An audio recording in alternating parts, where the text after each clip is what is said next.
Welcome back to my channel Biosimplified. सबको नमस्ते, hi, hello. Today I will continue with the same chapter, that is absorption in root, and today I'll just discuss some of the topics like how this absorption is taking place. Okay. Let us first see the structure of this entire root of the plant. ये पूरा आपका section है. अच्छा, continue करने के पहले एक request है आप सभी बच्चों से कि आज का वीडियो आप प्लीज़ अंत तक ज़रूर देखना और मेरे वीडियो को लाइक करिए, शेयर करिए और प्लीज़ कमेंट करिए.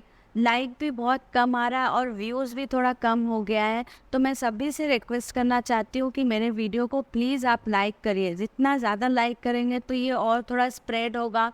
ये बच्चों के लिए ही मैंने बनाया है, तो अभी क्लास 10 के बच्चे थोड़ा रिलैक्स है, रिलैक्टेंट है. ऐसा नहीं करना है बच्चों, आपको स्टार्टिंग से ही पढ़ना पड़ेगा.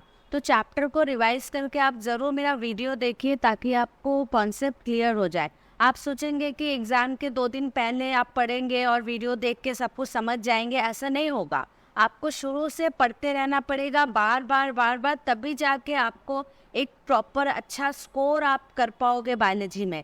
100 आउट ऑफ 100 बहुत सारे बच्चों को मिलता है साइंस में, सीबीएसई बोर्ड में और आईसीएसई बोर्ड में. बायोलॉजी में बहुत सारे स्टूडेंट स्कोर कर किए हैं इस बार, और आप लोग भी कर सकते हो अगर आप मेरा रूल्स और जो मेरा पढ़ाने का इंस्ट्रक्शन है वो आप अगर अच्छे से फॉलो करो तो आपको ज़रूर फुल मार्क्स मिलेगा. ठीक है, तो आप लास्ट तक देखिए वीडियो, शेयर करिए, लाइक करिए, कमेंट करिए. किसी चीज़ में डाउट है आप इसको छोड़ के मत रखिए, पेंडिंग मत रखिए, अपने पढ़ाई को कंटिन्यू करते रहिए. ठीक है, तो लेट अस कंटिन्यू. तो ये जो आपका डायग्राम आप देख रहे हो ये है एक रूट का डायग्राम है. तो इस रूट के डायग्राम में आप देख सकते हो these are the epiblema cells. ये रेक्टेंगुलर शेप सेल्स है और ये है रूट हेयर. तो रूट हेयर्स, जैसा कि मैंने फर्स्ट वीडियो में बोला था, root hairs are the extensions of epiblema cell. Next layer आ जाता है आपका ये जो सर्कुलर और स्फेरिकल, ऑलमोस्ट स्फेरिकल सेल्स है, ये है कॉर्टिकल सेल, जिसको हम लोग बोलते हैं cortex of the root. Next layer आ जाता है आपका एंडोडर्मिस, पेरिसाइकल, फिर आ जाएगा ये जाइलम वेसल. ठीक है, ये जाइलम वेसल है. किसी किसी बुक में आप देखोगे एपिब्लेमा को एपिडर्मिस भी लिखा है, that is not wrong, but most appropriate term is epiblema cell. So each of these root hairs are surrounded by this soil particles. You can see.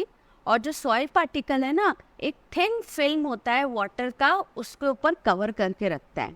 तो बाहर तो water ज़्यादा है, लेकिन ये जो vacuole है root hair का, इसका जो cell sap है ये concentrated है. तो बाहर से water आप देख सकते हो, ये arrow का direction, ये बाहर से अंदर की तरफ है. तो water is entering inside the root hair by endosmosis.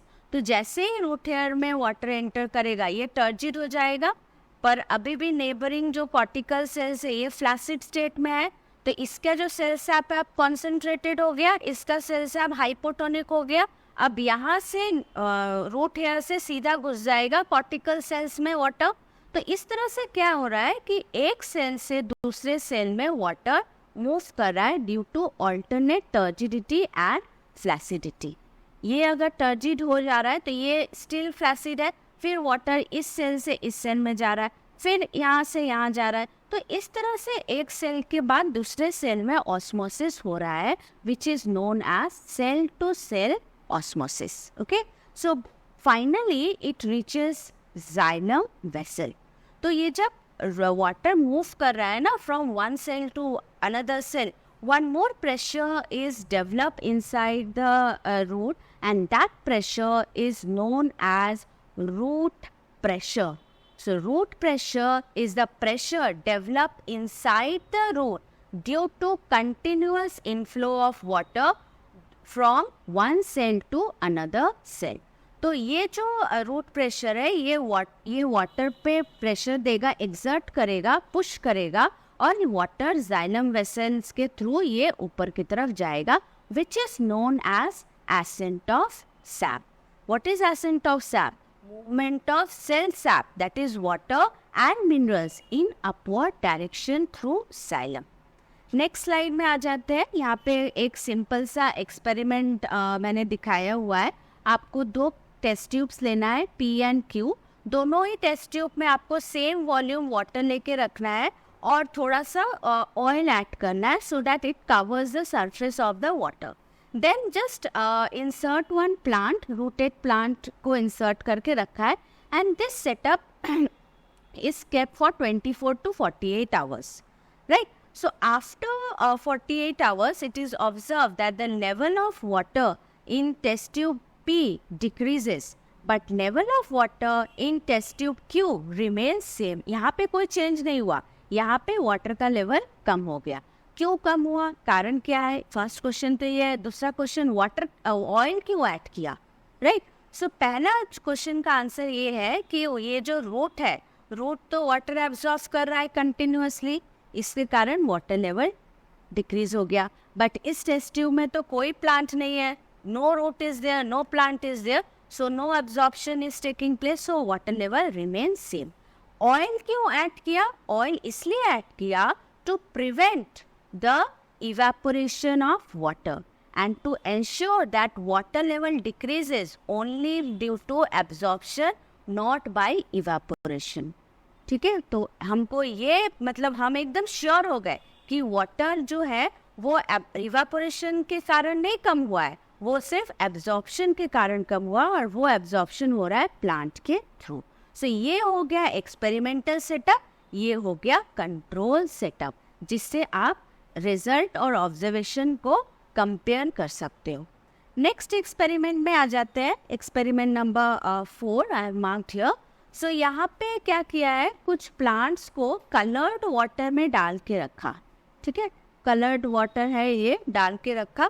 और जब डालने के बाद 24 आवर्स के बाद देखा, जब एक एक सेक्शन लिया गया, जैसे अगर स्टेम रूट का सेक्शन लिया, फिर स्टेम का सेक्शन लिया, लीफ का सेक्शन लिया, ये मान लो ये रेड वाला सोल्यूशन है. तो जब रूट का सेक्शन लिया तो उसमें देखा जाइलम रेड कलर का हो गया है. स्टेम का जब लिया उसमें भी जाइलम रेड, और लीफ जब लिया उसमें भी जाइलम रेड कलर का दिख रहा है. इसका मतलब क्या? Water is absorb, this coloured water is absorb by the plant and xylem is conducting water in upward direction. So inference is xylem conducts water in upward direction.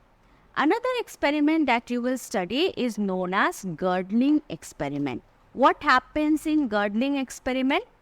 इसमें देखा, इसमें हमको कंफर्म करना है कि जाइलम या फिर फ्लोएम वाटर को कंडक्ट कर रहा है, ये हम देखेंगे. ठीक है, तो सबसे पहले 2 प्लांट लिया और दोनों ही प्लांट आर विदाउट रूट, कोई रूट नहीं है, देख सकते हो आप लोग. It is called twig. तो फर्स्ट वाले प्लांट से आउटर जो लेयर है ना, एक रिंग की तरह निकाल दिया, और वो आउटर पार्ट में फ्लोएम होता है. तो फ्लोएम को जब निकालते हैं ना तो उसको बोलते हैं girdling. A phloem is removed and it is known as girdling. और सेकेंड वाले प्लांट से इनर पार्ट से जाइलम को निकाल दिया, तो इसमें जाइलम इंटैक्ट है, इसमें फ्लोएम इंटैक्ट है. इसमें से फ्लोएम निकाला, इसमें से जाइलम को निकाला, और entire twig is kept inside water. After 24 hours, it is observed that in this setup, the leaf they droop down. वो wilting हो गया, थोड़ा सा झूल गया, थोड़ा लूज हो गया, बट इसमें अभी भी लीफ टाइट है, रिजिड है, स्टिफ है. क्यों? क्योंकि इसमें जाइलम इंटैक्ट है. Water which is taken up by the twig by suction force, it is conducted by the xylem in upward direction and it reaches up to the leaves. तो leaf के जो cell क्या है, उनको continuous water मिल रहा है, जिसके कारण वो still they are in turgid state and leaves remain rigid. But यहाँ पे क्या है, जाइलम को तो रिमूव कर दिया, फ्लोएम तो कैरी नहीं कर सकता वाटर, तो लीव्स को वाटर नहीं मिलता है, तो leaf cell turns flaccid and finally they droop down. So from here we can finally confirm that xylem is conducting water, not the phloem, in upward direction. Okay? So ये एक ascent of sap का definition मैंने दिया है. Upward conduction of cell sap through xylem in the plant and what are the factors that lead to upward conduction of water. First factor आपका root pressure है, देख सकते हो, that pushes water in upward direction. Second factor क्या है? capillary action. अभी capillary action क्या होता है? आप जानते हो बच्चों कि जो जाइलम वेसल्स होते हैं ना, वो बहुत पतले, ऐसे इस तरह से पतले पतले से होते हैं एकदम, ठीक है. तो इसमें से वाटर जब पास कर रहा है, ये बहुत हाई प्रेशर में रहता है, तो जिसके कारण कंटिन्यूअस एक कॉलम बनता है. Due to this water rises up. Third factor क्या है? Third factor is the transpiration pull. What is transpiration pull? Continuously तो ट्रांसपिरेशन हो रहा है, जिसके कारण एक पुल क्रिएट हो रहा है. पुल मतलब खींचना. जैसे आप जब स्ट्रॉ को कोल्ड ड्रिंक्स में डालते हो और खींचते हो, तो स्ट्रॉ में वो ड्रिंक ऊपर की तरफ आता है आपके मुंह के तरफ, तो वो पुल होता है. तो सेम चीज यहाँ पे हो रहा है. यहाँ पे भी ट्रांसपिरेशन जब हो रहा है, तो it is creating a suction force और ट्रांसपिरेशन पुल, जिसके कारण वाटर ऊपर की तरफ खींचा चला जाता है. नेक्स्ट क्या है? Adhesion and cohesion. Now what is this adhesion and cohesion? I'll show you. Suppose this is the xylem vessel. Okay, this is the xylem vessel, and in this xylem vessel these are the water molecules. This is the water molecule. Clear? Now आप देख सकते हो, ये तो xylem का wall है. This is the wall of the xylem और ये वाटर मॉलिक्यूल है. सो जो वॉल है जाइलम का, it is linked with the water molecule. दोनों ही एक दूसरे से जुड़ा हुआ है. तो इसको क्या बोलते हैं? एडिशन. एडिशन मतलब attachment between two different molecules. तो यहाँ पे अटैचमेंट किसके साथ हो रहा है? जाइलम के वॉल से वाटर का, तो which is known as adhesion. और कोहेशन मतलब एक वाटर मॉलिक्यूल दूसरे वाटर मॉलिक्यूल के साथ लिंक है, so that a continuous water column is form and that water column through the xylem is moving in upward direction. Is it clear? So this is about the ascent of sap and this is the end of chapter absorption in plant. कोई भी query होगा इस chapter से related, आप please comment करिए, मेरे video को like करिए. अगर कुछ समझ में नहीं आ रहा है तो उसको आप क्वेश्चन फॉर्म में आप टाइप कर सकते हो, मैं उसका आंसर ज़रूर करूँगी. और बहुत ही जल्द आपको क्वेश्चन का एक पैटर्न हम डिस्कस करेंगे आईसीएसई का, जिसमें एनालिटिकल क्वेश्चन इस बार आया है. स्पेसिमेन पेपर हम डिस्कस करेंगे विद सॉल्यूशन.